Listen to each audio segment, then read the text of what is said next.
Hi, my name is Patrick Brady. I'm doing this presentation for my final project for ECE 588 for Professor Sieh. I chose to do neural network application to synthetic aperture radar. Just a little background, I work for a defense contractor in Ann Arbor where we mostly deal with SAR imagery and EO imagery, with the emphasis being on SAR imagery. So I'm interested in how neural networks can be applied to my field and how they're currently being applied.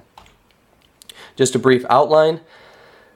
First, I'm going to talk about an introduction to SAR. For those of you who do not know about SAR, just a very high level, here's what SAR is so that we're on the same page.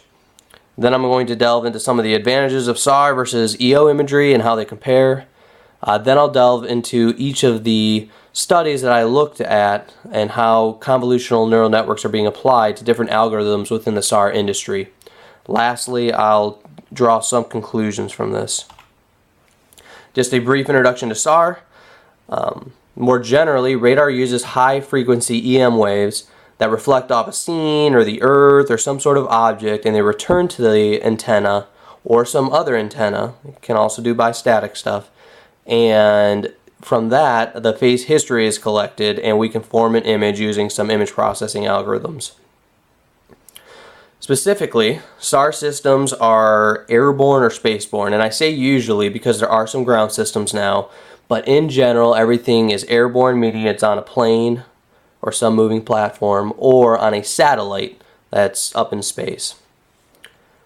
SAR systems collect high-resolution imagery, which is why they're of such importance to the government and to the defense industry. It'll be important to remember that SAR systems illuminate their own scene using their radar beam when we talk about SAR versus EO imagery.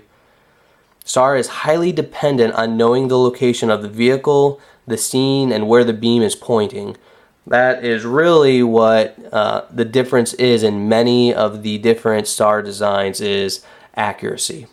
Certainly the power generated by the antenna and the collection time will be important, but really geometry is super important to SAR imagery. SAR can collect over a wide range of geometries, which is also of high use to the government.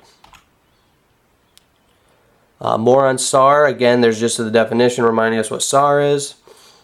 Normally, radars require a large receive aperture in order to produce high resolution. And what I mean by that is the antenna needs to be really large. Usually you'll have a circular aperture or a rectangular aperture, and some of these radars have to be huge in order to receive high resolution data. Synthetic aperture radar has a way of getting around that by collecting pulses over time as the satellite or the aircraft containing the radar is moving. Thus you're getting the same scene over a wide range of angles, and over time you have many pulses. So you're creating a synthetic aperture that way by doing it over time. Just a comparison on SAR versus EO imagery. Those two images, you can see a SAR image on the left, you can see an EO image on the right. EO images are beautiful and they're highly detailed. And SAR imagery is also highly detailed, but it looks different to the naked eye and we're not used to looking at it. So the question could be raised, why does the government even need SAR imagery? Well, there are many reasons why SAR imagery is necessary for the defense industry. The main reasons being that EO imagery is very limited in when you can collect it. When you can collect EO imagery, it's beautiful. The problem is there's weather restrictions and light restrictions. EO imagery is not going to penetrate clouds. Storms are going to cause the image to be mitigated as well. In addition, EO optical sensors need light, so you can't collect at night. There are being some studies that are looking at that, but currently you cannot collect during the night, so you only have about half a day to even collect imagery, and you need the weather to be perfect in order to collect that imagery. SAR imagery is unaffected by clouds, storms, winds, weather conditions. Certainly, wind smear can become a problem with SAR imagery, but in general, SAR imagery is much more resilient to the weather. Additionally, because you're illuminating your own scene with SAR, you do not need to have light in order to produce an image. You're illuminating it with the beam. So you can collect at night, you can collect it during the day. So the mean time to arrival is much less for SAR imagery. So you can imagine if the government wants to get a certain target, they don't necessarily have the time to wait and really not knowing that the weather is going to be okay for an EO image. Additionally, the type of data that's output for SAR imagery is complex data. Thus, you can do a lot of different things with complex data when you know the magnitude and the phase, so it's a little bit more exploitable than EO imagery in terms of all the algorithms that you can run on it. Secondly, SAR imagery is important because it can penetrate tree cover, which is of use in areas where there's lots of forest and you may want to know what's underneath.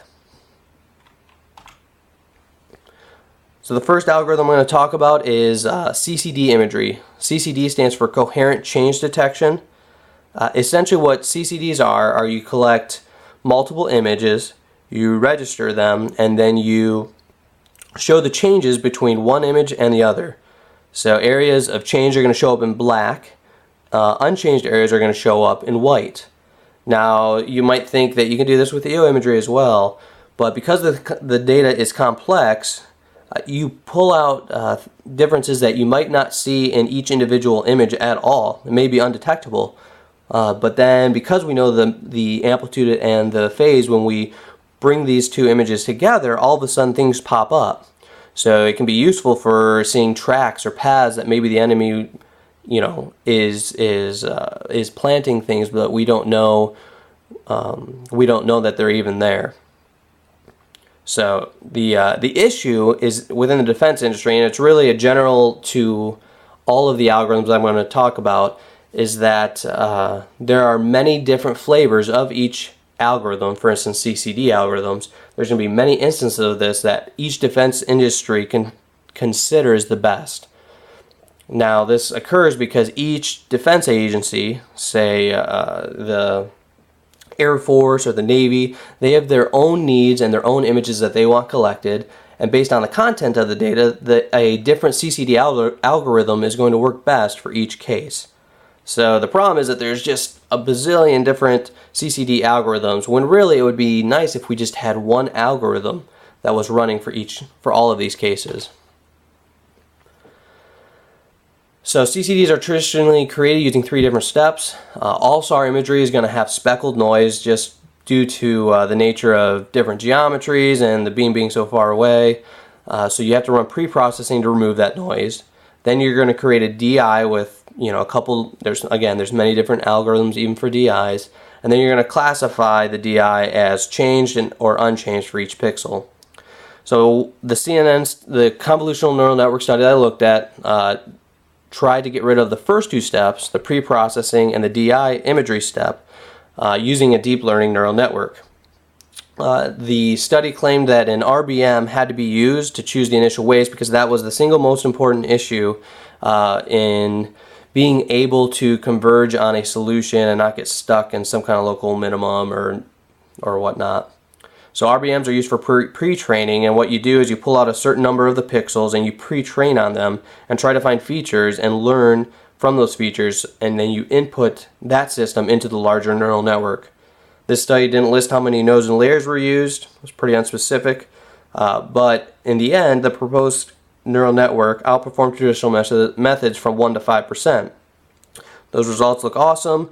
Unfortunately, they only looked at RadarSat-2 data, and they only looked at that data for, again, I don't know, what I would call similar scenes. So they're not getting at the real problem of can this new CCD algorithm generalize to a whole different set of cases.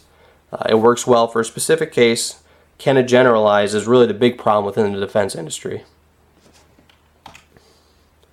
Image registration, another algorithm. It's really the foundation for a lot of different algorithms, including CCDs.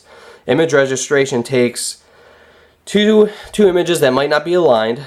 As you can see in the bottom right, there's a reference image. This is a CT scan of your brain, and you can see that they're not aligned, the reference image and the float image. So the difference image looks like garbage. You can register the images by rotating, scaling, and aligning them, and then you can do a different image and you can see what that looks like. So registration is really trying to align two different images of the same scene in order to perform different algorithms on them. So commonly, SIFT is used for this, along with correlation algorithms, but specifically we're going to compare to SIFT. And this works well with high SNR cases, signal to noise ratio. However, a lot of SAR cases you can't rely on high SNR, and that can cause issues with misregistration. So you can see the goal is that transformation in the bottom left, where we're gonna account for the scaling, the rotation, and the translation of one pixel to another by pulling out from one pixel in one scene to the other scene, but the same feature. So we're going to pull out features where we know the known location within each image, and we're going to create this transformation. So this study looked at pulling out more features using a convolutional neural network than in comparison to SIFT, so that we would have a better chance of aligning the images. So the design for this is there was one input layer with two hidden layers containing 784 and 100 nodes and one output layer. RadarSat-2 data again was used for this because it's a nice unclassified system that can be used, and then we compared it to SIFT. So the root mean squared error was 2.5 for SIFT with an average of 10 feature points pulled out per image using SIFT again, and that was reduced about in half for the convolutional neural network algorithm to about 1, and 20 features were being used. So we can see that their theory aligned up, but again they only used scenes, very specific scenes from RadarSat-2 of the Yellow River in China to prove this. So again, not getting at the issue of generalizing. Automatic target recognition is of high interest for any type of imagery, but specifically for SAR imagery. Commonly, we're looking for weapons or for vehicles. So we used MSTAR data, which is a type of surveillance radar that really targets, looking at targets with poor visibility, so EO imagery cannot be used. So this study was highly restrictive. It really zoomed in on tanks and looked at 10 different tanks and tried to classify them using different algorithms and using a convolutional neural network. So here's the design. There's an input image followed by two different layers of convolution filters followed by max pooling, and then there's a fully connected layer at the end. So the results ranged from about 81 to 99%. Typically within ATR, we're looking for greater than 90% to be considered an OK algorithm, and 8 out of the 10 vehicles met this criteria. So we can see that their convolutional neural network did work pretty well.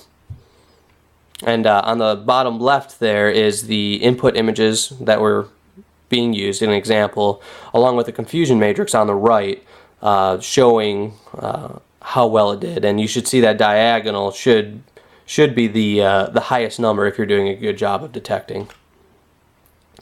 Lastly, I'm going to talk about non-defense fields. SAR imagery is getting better in the commercial industry, so things like RadarSat-2 and Cosmos SkyMed, you can order products from them. So farmers are starting to do it for crop monitoring. When you have a very large farm and you want to know the health of your farm, they are starting to use these commercial SAR systems in order to do that. Secondly, there's ice drift monitoring, and they're looking at using SAR imagery to detect the location of ice drift and the thickness of it, so you can know about the maritime status and navigating ships. And there's 2 different studies out there that prove that you can do this using convolutional neural networks, and you can do it fairly well. So just a conclusion, convolutional networks are a common buzzword within government agencies, and they're becoming very popular. The initial studies do show that there is definitely some use for convolutional neural networks within SAR imagery, especially when applying to CCDs, image registration, or ATR. However, the real problem is that we need to generalize each of these algorithms so there's not a bunch of bake-off algorithms. So the nice thing would be if convolutional neural networks would be proven to work over a wide range of images. Thank you for your time.